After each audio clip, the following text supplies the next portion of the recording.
Hey, time for chapter 4 of Pugs of the Frozen North. Now, last time we were here, Shen and Sika had got the sledge out of the big shed at the back of the Poe of Ice, and they were pushing it up the slope behind the Poe of Ice. Let's see how they get on.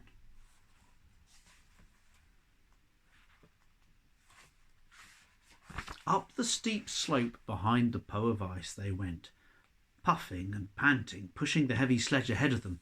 They soon grew hot despite the cold. Sika pulled off her mittens and a hat. She let the snowflakes settle in her hair. But it was all worth it when they reached the top of the headland. From there they could see the pugs out on the ice. The heap of little dogs under their coverlet of jumpers looked like a knitted tent from that distance. And they climbed onto the sled behind the dog food bin, and Sika pushed off. The sled went swooshing down the headland's flank. Its runners threw up great fans of powdered snow as Sika leaned this way and that way to steer it around rocks and frozen bushes which loomed up in its path. Whee! She shouted. Wah! Shouted Shen. The cliffs at the headland's edge were drawing closer, but Sika knew the headland well. She'd aimed the sledge at the place where the cliffs were the lowest. They weren't really cliffs at all, more like a stony step, and the sled shot over it and landed with a thump on the sea ice and kept on going, slithering between the frozen waves almost all the way to camp. The heap of pugs heard them coming. 66 small specks bounced and yapped upon the ice, waving their wiry little tails in welcome. "There's the dogs," said Shen. "Where?" said Sika, looking around. Those are dogs?"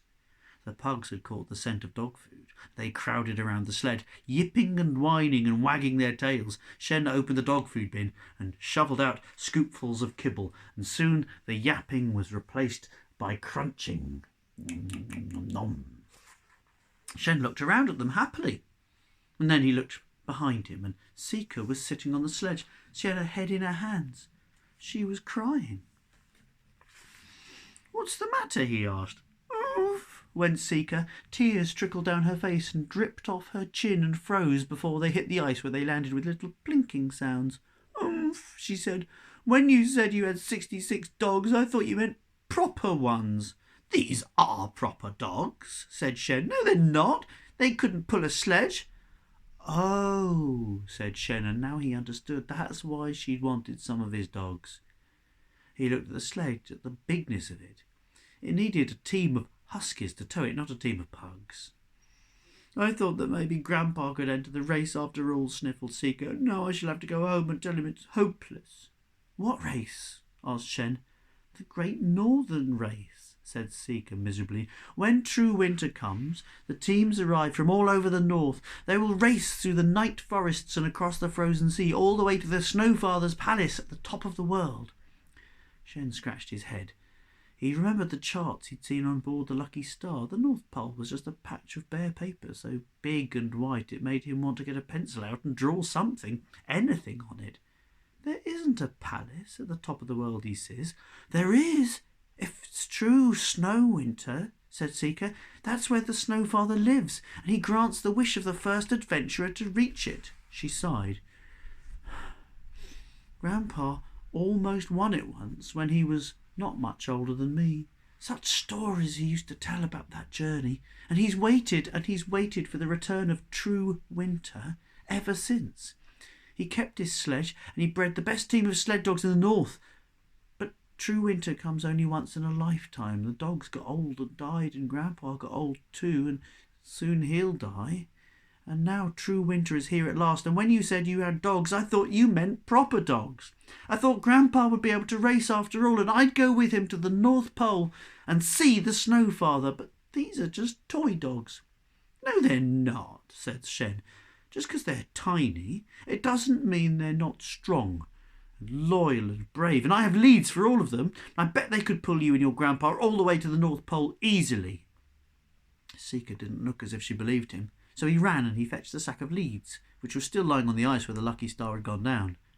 He rushed back and started clipping the leads to the pugs' jumpers, knotting the other ends to Sika's sledge. He was very good at knots, having grown up on a ship. The pugs called his excitement, and they started to yip and yap and dance around, straining and pulling at the heavy thing he'd hitched them to. 10 pugs couldn't shift the sled at all. 20 couldn't. Even when 30 were attached, it didn't budge, and Sika said, "See, they aren't proper sledge dogs, it's hopeless." But when 40 dogs were tied on, the big sled stirred and slid a few inches over the ice. And when 50 were attached, it started to gather speed. And when the 66th was in position, Sika shouted, "Mush, doggies, mush!" and it shot away as speedily as any normal husky-powered sledge.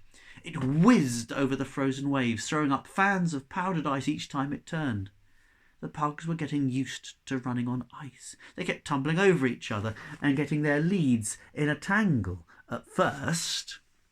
But they soon sorted themselves out, and by the time Sika had circled the pile of jumpers 6 times, the sled was running straight and true. She grinned at Shen, her face all rosy with cold and happiness. "It must be the best sledge ever. Can I really take your tiny dogs to the North Pole?" Shen felt a bit unsure about that. He hadn't meant to give her all of the pugs. He was going to miss them. But Sika had saved them, and he didn't want to make her cry again, so he said, "Yeah, all right." "I can't wait to tell Grandpa," she said, and she took a spare lead and she cracked it in the air above the pugs' tiny heads like a whip. Whoosh!